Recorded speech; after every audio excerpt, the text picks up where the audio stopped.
All right, so if you want to just like start with, I guess, like your background for sports and just like what got you interested in the first place and why you wanted to like pursue a career in sports from like, I don't know, just like whatever sparked it in the beginning. Yeah, absolutely. Played sports growing up from before elementary school all the way through high school. Thought my sports days were over with after high school, and joined the military and all that. And in a freak accident, I ended up meeting a coach from the University of Cincinnati football program in 2010, and just kind of hit it off during like a weekend leadership workshop, and invited me to come on campus and come watch practice and see what everything was about. I said, sure, absolutely, why not? One thing led to another, and I'm there a couple days a week. Next thing you know, I'm there all the time, and just kind of taking on more of a coaching mentee type position. And that led on to the next year of me inquiring about a job at Xavier University, and they went ahead and gave me the job with their football program. And went from being an assistant football coach to a recruiting coordinator, defensive coordinator, and finished up my time as an interim head coach for the program. So spent some time in pro hockey and high school athletics, things like that, while pursuing higher education, some graduate work and things like that in sports. So it's kind of an odd way to circle back around the sport, but definitely excited to have it. Um, was it always football for you, or did you have an interest before that, or has it been strictly football? No, football. I got involved in football in the fourth grade and played from fourth grade all the way through my senior year in high school. I also played basketball from like fourth grade through ninth grade, but usually my heart was always set in football. So get involved in coaching in football. I mean, I was actually a pre-med undergrad, so my intentions were always to go on to medical school. But an opportunity in football presented itself at a high level, and so I took it and ran with it. So it was if it was a basketball situation, I don't know that I would have made the same decision. So Gotcha.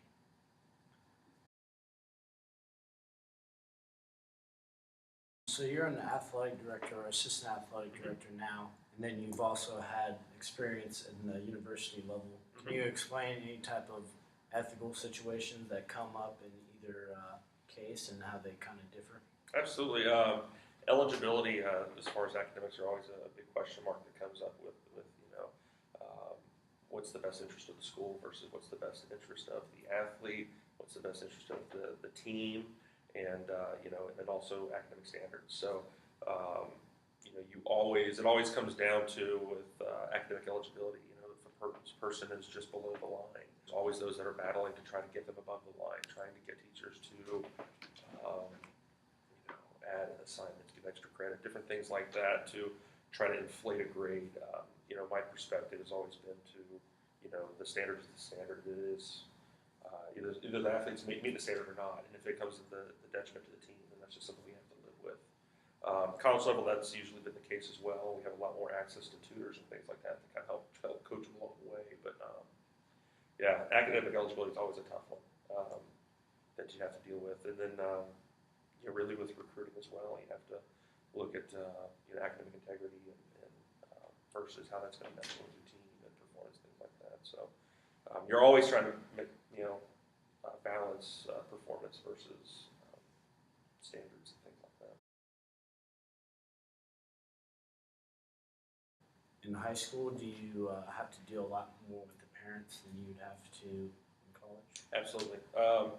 Particularly as far as funding goes, high schools, particularly the private schools, we're much more dependent on private funds from the parents, and we're in a pay-to-play school, where they have to pay at least some money towards the program to keep it afloat. So, and again, since I'm dealing with the administration side, not just coaching, I have to worry about grades and things like that. So they're not. When I can start to see that their academic levels are going down, I immediately have to call the parents and work with that, as opposed to just coaching college level, where your primary responsibility, at least dealing with me, is strictly athletic based.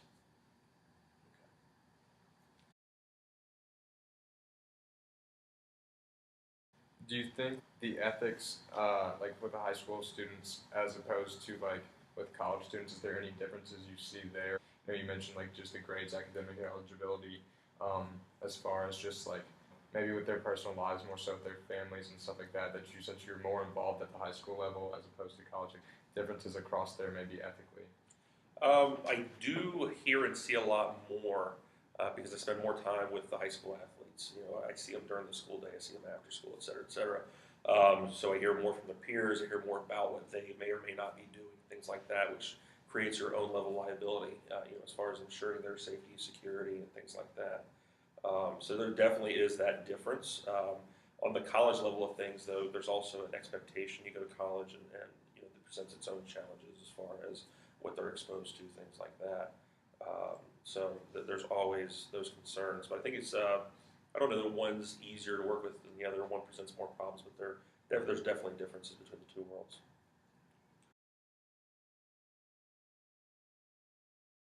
Since your school is part of the GISA, do you think that the school is more strict on rules and ethics than, say, a regular public school would be? It's actually a pretty interesting concept. The GISA, presents its own set of standards for different things, and our school in particular actually decides to go above and beyond voluntarily, which we tend to go to be more strict with academics and also with disciplinary issues, things like that, than our league itself. But since we are a private school, we do have a lot more leniency. We could be easier than, let's say, Clark Central here in town that's forced to follow certain government guidelines. No questions asked. We actually have a lot more flexibility, but we believe in a higher standard, and so we voluntarily put more strict restrictions on ourselves and higher standards on ourselves. So GISA versus GHSA, they pretty much mimic each other as far as rules and standards, but I think we try to go above and beyond what's already there.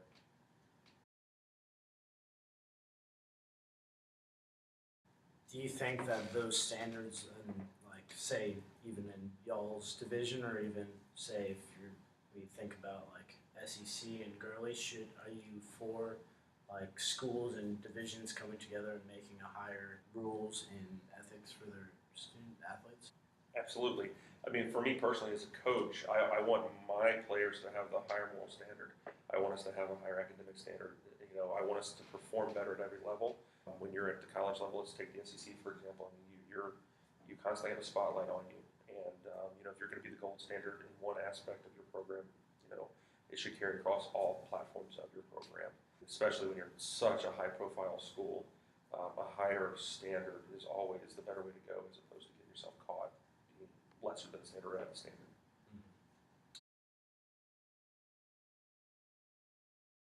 So I know you're really into football. With the ever-growing concern on concussions in the sport, especially in football, how have you had to take into consideration those regulations, and how does it affect your job, like right now in the high school level, but also when you're back at Xavier? Absolutely.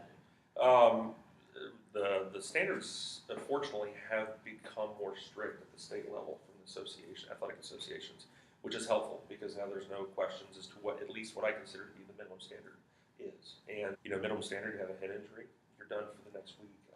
Quite frankly, since I've been in high school, especially, it's still considered high stakes. It's still, football is a very, very high stakes sport in both high school and college, but we reground players a lot of times for the entire season. If it's in the best interest of them, we ground them. They don't like it. We don't like it to lose a player, but when it comes down to it, we're worried about their long-term safety and well-being. When I was at Xavier, the same thing.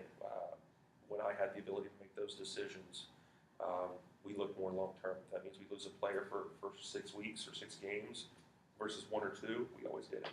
So with the high school, we also work with youth programs. Any youth program that we allow to use our facilities, things like that, we make sure that they're using a heads-up football as well and using their standards. So we're trying to groom the next generation to maintain those higher standards and be more cognizant of head injuries and things like that.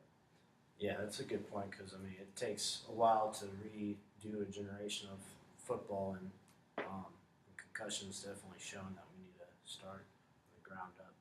Absolutely, absolutely.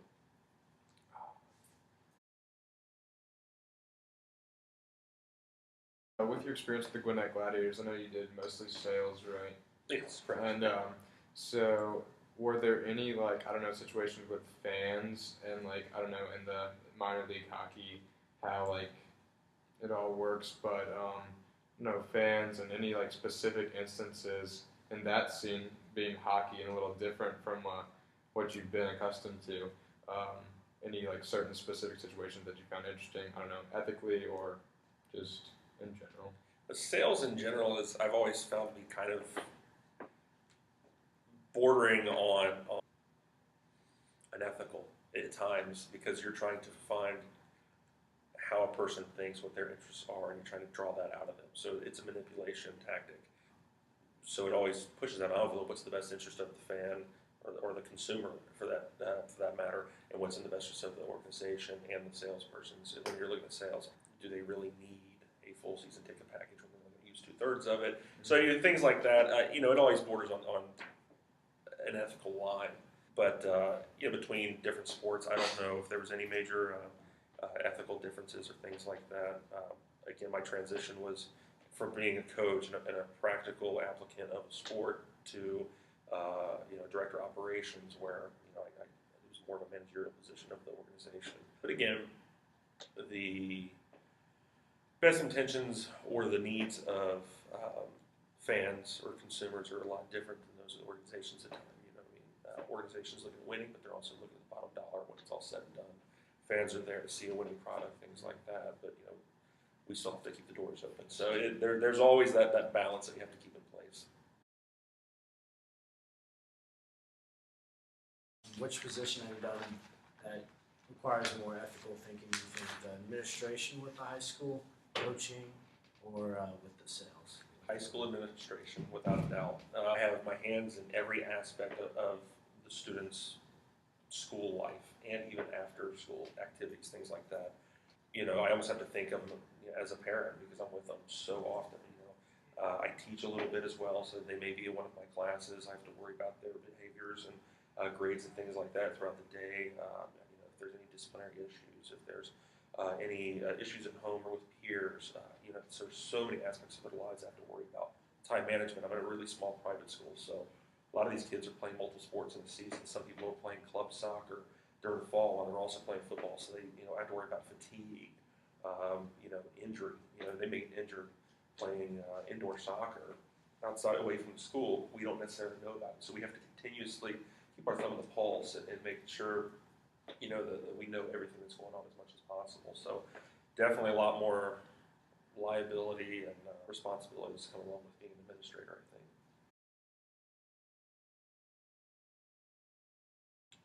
Do you think that since you are so close to them, do you like it more like a family atmosphere and a lot of dealing, I guess, with people than I'd say it would be with sales or at the college level when they're like a little more independent and you probably don't get that as much father figure or mentor figure?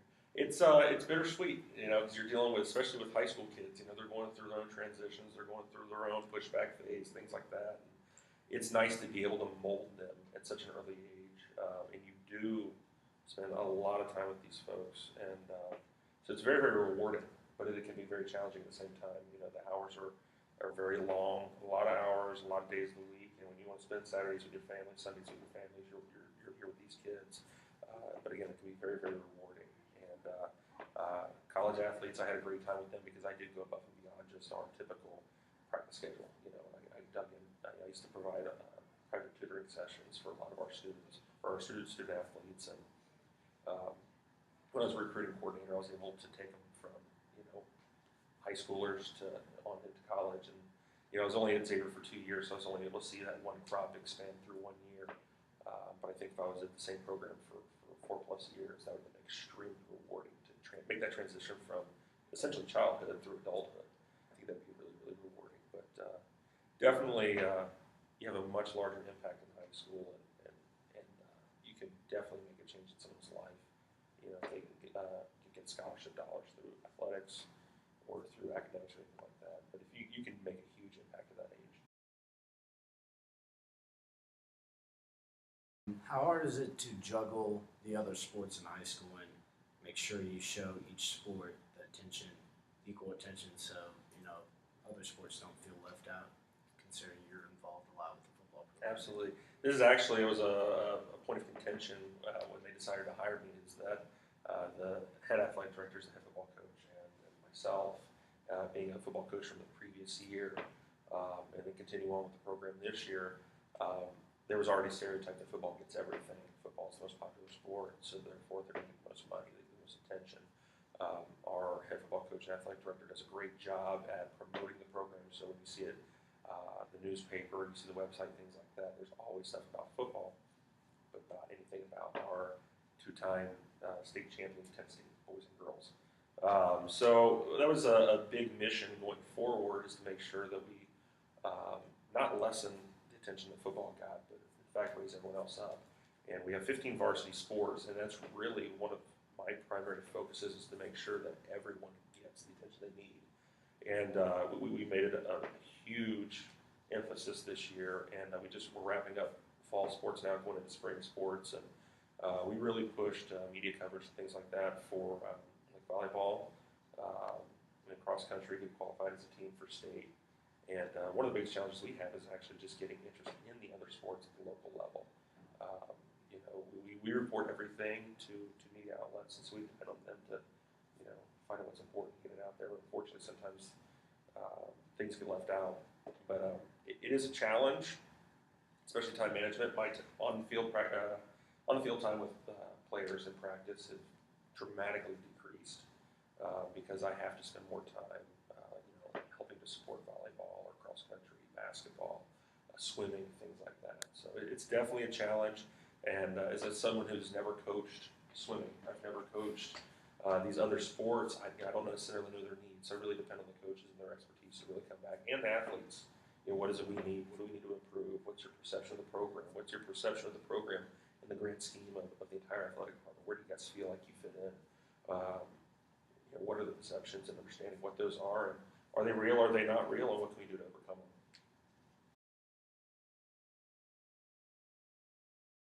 Tell us some like daily duties you have with ADs. Like, how much do you put into, say, keeping track of equipment for all the teams, like facility management, and all the practice times, and making sure everyone has a place to do their respective sport? Yeah, absolutely. The facility management, we try to take care of. Most of it's during the summertime, actually. But as seasons approach, sometimes there's a little bit of adjustment. So before each season starts, whether it be winter season or fall season, spring season, we would go ahead and shore up any loose ends there. So that kind of lessens the load in season, because you don't want to have to worry about it. Hey, does basketball have a court available, for Thursday? You really don't want to do that. So we try to do everything in the summertime when nobody's around, and we can try to pre-plan for the entire season. As far as inventory, daily equipment, things like that. We have a couple TAs that come in, and they help us out with some of the mundane tasks, things like that. But on in a typical day, we have to worry about any kind of new policies, procedures, behavioral issues, anything that comes up.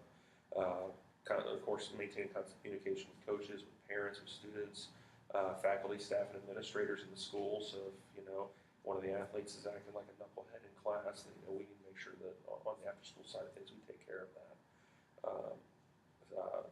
Today I spent probably 5 or 6 hours updating our entire school, their academic eligibility levels and things like that. So I have to go through every single student in the school and look at their grades and see where they fit at in our status levels for academic eligibility. We have to maintain the daily budget in the grand scheme of our annual budget, things like that. We make sure we're ordering the right stuff, everyone has the right gear, everyone's healthy. So there's a lot that's involved. And right now we're building a new athletics website, so that's, of course, the task that falls on me as well. Media promotions, all you name it, it happens on a daily basis. Yeah, it seems like definitely something that you wear a lot of hats and do different responsibilities. Yeah, absolutely. Who makes the decision on like weather conditions, like say in the middle of the summer and there's 2-a-days for football and whatnot? I'm sure there's regulations that you guys need to keep track of the temperature, or if even there's a storm outside and lightning. Who makes those decisions, like to postpone a game or practice and stuff? The standards are set forth by the GISA, which actually mimic the Georgia High School, or the GHSA, and basically the ultimate decision comes down to the athletic director, but in our school policy and procedures, our principal, assistant principal, athletic director, or myself can all make that call. But the guidelines are set forth by the GISA, and but we again can hold higher standards. So if we feel that it's just absolutely unsafe, we don't want to put our athletes at risk, then we can always pull practice or something like that, or move practice indoors, or move it to an early practice time another day possibly. So you said that a couple of you guys have the power to do that. So do you guys kind of? I'm sure it's probably impossible to go all the sporting events. Is there ways that you guys try to like maybe switch off or show your face at a certain amount of time each year, or? Yes, that's kind of the reason that they. I guess it's been 4 years now since they started having an assistant athletic director. No, I think the fact is actually only the second year we've done it, but that was part of the trade-off there is that we had an athletic director who was expected to go to virtually every single athletic event. What's impossible. And we're not required to go to every athletic event because I mean sometimes it's just you've got maybe we have I think six athletic teams in the spring, and if you have 4 games going on one day, you simply can't do it even with 2 people. So we have to split responsibilities for every home event. So that's a good compromise that we have. If any team makes it onto a state or region level or a large tournament, we generally split the duties there as well. Our head football coach, has extra responsibilities during the fall, being that he is head football coach and athletic director. So, really during the fall season, I pick up the majority of the athletic director duties, just to kind of ease the load for the head football coach. That is also his job as well. Now that we're transitioning into winter sports and spring sports, he'll start to take over some more of those. And whereas I was the athletic administrator on duty for all of volleyball and half of our youth football league games and cross country meets, things like that. Now we'll split more duties with basketball, things like that. Speaking of the youth level, I mean, you have all the varsity and JV sports and stuff in high school, but who's all in charge of anything lower than that? Like, say, do you guys have 6th, 7th grade?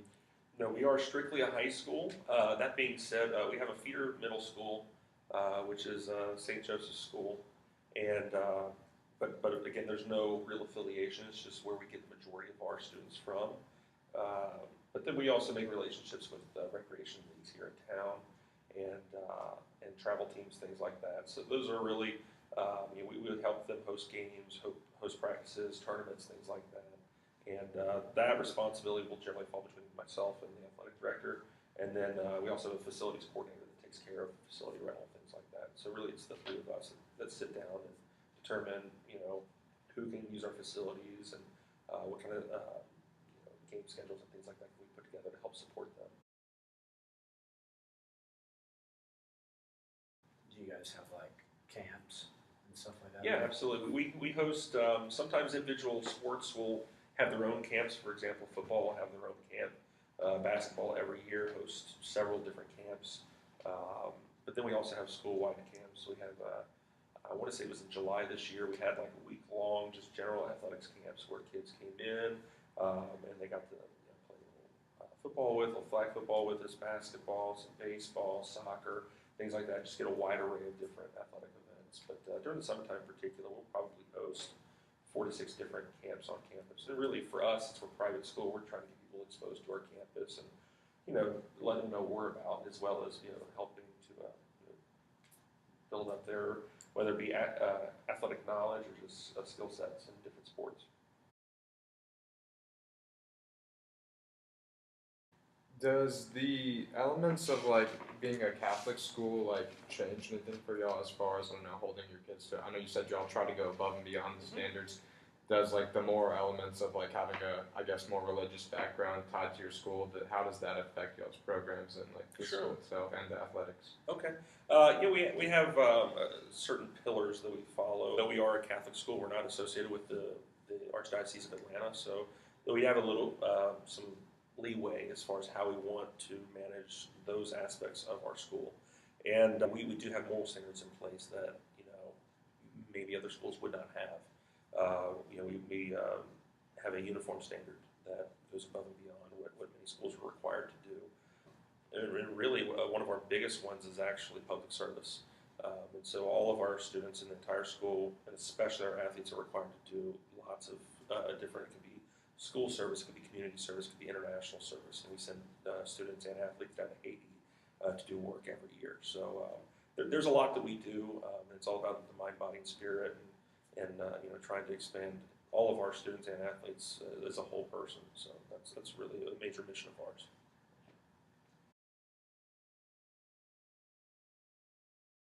Kind of to touch on like discipline again, and something we talked about in class was like kind of the role of a coach, like versus the role of a parent, and like how do y'all walk that line with disciplining an athlete until like it gets to the point where it's between the coach's job or is it the parent's job, Sure. and just like generally like just how you walk that line and determining like what's ethical, what's not. Absolutely. Well, again, going back to we teach morals, which is not something that you do in a public school setting, for example, for the most part. And we also are given the capabilities of teaching the Catholic tradition, or teaching on the basis of a Catholic tradition when it comes to moral standards. So we are given a little more flexibility there. But really, it's what is it going to take to make sure that this student or this athlete is going to be successful? You certainly never want to step on the shoes of a parent. And there is a fine line there. But I think so long as you treat the family with respect and the student or the athlete with respect, and respect those boundaries that may be questionable. If you're dealing with an international student, they're of a different faith base. Obviously, trying to hammer home certain aspects that you may be given the authority to do, since it's a Catholic school, maybe that's not the best option because you don't want to belittle the family. So really, it's just you have to use common sense, and really experience helps as well. Just know what's worked in the past, what hasn't, and certainly what lines should not be crossed.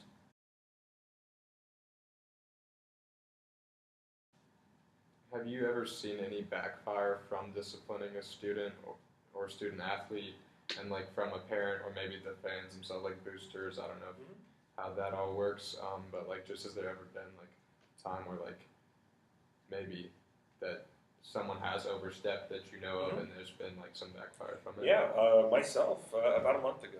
For one, you're always learning, and that's something you have to take every experience and go with it. For years, I've had great success going to a sibling and saying, hey, if you hear something from a peer or from a sibling, it's a lot different than hearing it from an authoritative figure, whether it be a coach, administrator, teacher, or parent, And so I've always went to siblings at times, siblings I had a great relationship with, and said, hey, look, so-and-so, little brother, little sister, older brother, older sister is, they're just not getting X, Y, Z, or they're not fulfilling their commitments or their responsibilities. Can you help me out here? And usually in those conversations, it's a lot more lax, almost like I'm a peer. Like I need your help. Help me help you. And particularly for those who I've had success with doing the same thing previously. And I've always had great success with it. And for some reason this year, it just didn't work out. And I went to a sibling, about a younger sibling of theirs, and said, hey, the behavior it's got to stop. And I need your help. And I got the phone call from mom and dad wanting to know why I'm going to another student. They perceived the sibling as another student, not as a sibling, and wanted to know why I would go to another student to correct another student or belittle another student is how they perceived it. And there's family issues at home between the two that I didn't know about. And so those are things that you try to use your best judgment. I used what was perceived to be a best practice for me, but it turns out it was a big no-no.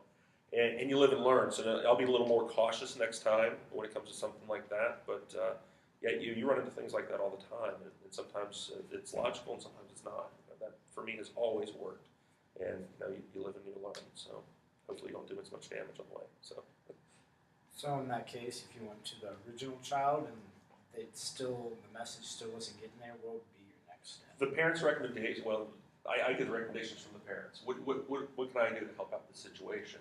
Because the situation was, constant disciplinary issues, which for this this student was they push back more. The more discipline that comes their way, the more they spiral out of control. And we didn't want to go that route. We've seen it at their previous school with this individual.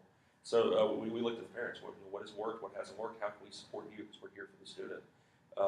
And the recommendation was just come through us and let us brainstorm from there on what the best practices were. So the end result of that was go to the parent, leave the sibling out of it. They agreed that constant disciplinary actions over moderate disciplinary issues wasn't necessarily the answer. If we go to the parents to kind of come up with a cohesive plan together, that was the best answer. So, we're willing to do that, absolutely. I think we covered almost everything we had. See. Since we all are sport management students, we're all looking to pursue careers down the road. Do y'all offer any sort of volunteer with your teams, volunteering, or student managers, water boys, ticket takers, anything like that? Any sort of opportunity? Always. Private schools are always looking for individuals. We actually have one of our coaches. He's a second year, maybe third year student here at UGA. In our department here in kinesiology, and he's done a great job for us. And he's been with us every day since the spring. So, and he's actually a paid coach, and so it's worked out really well. But we also have volunteers. Basketball will have one graduate level volunteer who's getting into sport pedagogy, I believe. And so we're always looking for people. We're always looking for folks that are interested in sport or education, and even beyond that, management for that matter, because that's quite honestly where most athletic teams are lacking. It's not so much in coaching. You can find qualified coaches, but to find managers is very difficult to do, or administrators. It's very, very difficult to do. So we're always looking for people, and it's a great, great, great resume builder, particularly if you're looking at high school, level or secondary level athletics. It's always a great starting point. And then I can tell you from working in minor league hockey, that's always, if you have experience in any athletic program, the minor leagues love that. And that automatically gives you an edge above everyone else. Do you have any advice for the up-and-coming sport management student going into the industry? Just things to do, things not to do? Yeah. Be open and be flexible. You go to a sport management class, I've been there myself, and you ask, what do you want to do? And 75% of the class says, I want to be a GM. That's great. That's wonderful. We all would love to be a GM, but it starts somewhere, and you have to put in your time. And I would be vigilant to try to find the next promotion. It's nice to show commitment to one company or one team or whatever the case is, but in essence, you're looking to expand yourself and your repertoire. And so I'm a football guy. I chose to actually start with Gladiators. That was actually an internship through the University of Georgia that I linked up with the Gladiators. We got everything figured out, and that's actually how that started. My goal was I want to understand the business end of athletics better, make me a better coach. I can better provide for my team by understanding what's going on behind the scenes. And so that's why I took the job with Gladiators. And I did it outside of football, and it really provides a new perspective. So now that I'm athletic administrator, I can look at, and really that helped me get that job, is because now I don't just know football. I just don't know coaching, technique, and skill, or managing a game. Now I know how to run a program from all sides, and not just football, but other programs as well. Fundraising, things like that for the athletic department. I'm a much better salesperson now because of my time with Gladiators. I'm a much better manager of game day operations, things like that, because of my experiences there. So be flexible, particularly if you're someone who does see yourself at a GM role later down the road. You're going to have to do your time doing ticket sales and things like that. It is a very it's not laborsome. It's very time consuming, and it can be very hard at times, very slow. But if you get through it, there's definitely rewarding things on the opposite side. What area did you enjoy the most? Coaching, the administration or like the sales part? Definitely coaching. Definitely coaching. There's a passion there for the sport in the context of football. It's a huge passion for the sport. Constantly challenged. The more I learn, the more I learn that I don't know anything.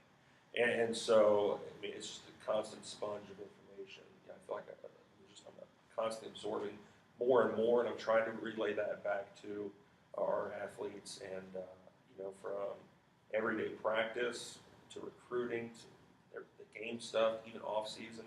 It's just there's a great passion there, and I go to work one-on-one with students or with athletes. Whether it be at the high school level or the college level. I mean, it's just getting to work with them and work with different personalities and try to make things mesh and looking for the overall team health and success is just an absolute blast. For the future, would you rise and try to upgrade in high school athletics, or would you go maybe back to college? Or That's the $1 million question right there. you think is there like big? You think the ethics change as the levels you go up into college and then even into professional? I think the challenges change, but I think the intensity, if you will, I don't think that necessarily changes a whole lot. Dealing with high schoolers, there's a lot of different things you have to worry about. But as you get older, I think the ethical dilemmas become much larger scale. They may be fewer in number, but they're a lot larger impacts. So I don't know that one's better or worse than the other.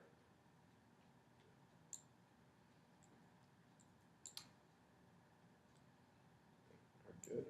Yeah. I think we're good. Yeah. Georgia or Auburn this weekend? The dogs, right? Go. Big game. That sounds right. Well, we appreciate your time. Hey, man, absolutely. Thanks so much. Absolutely. Hope that helps you guys out a little bit. Do well. A couple weeks left of school. Thank goodness.